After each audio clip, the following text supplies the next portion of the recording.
noonu mooy saltigi borom ndox mi saabu sa lebu la bu ne lebu dañ naan séeréer bu réer ci ndox la lebu baa ngi noonu dama gis sama xeetu yaay ma kontaan waaye saltigi Coro Faye ngi noonu borom ndox maa ngi noonu kii mooy dugal nag yi ci géej gi di fa def kéemaan di saabu sa jigéen bu mën góor waaw waaw daa yi ñoo saltigi seeréer di Sénégal biram ji la yëkkati na loxo ba waaw waaw kon kii mooy dugal nag yi ci géej gi di ci waral gaay di leen ba fajee kii mooy saltigi Coro Faye waaw waaw saltigi lebu baa ngi noonu yëngatu na bañ bu daanu gaay mais bañ bu daanu yaramam lu ko def mooy loolu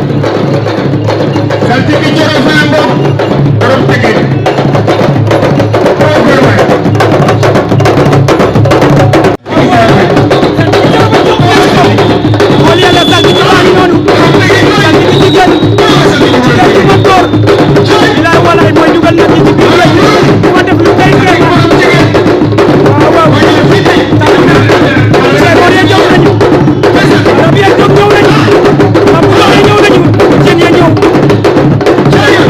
dugal nag yi ci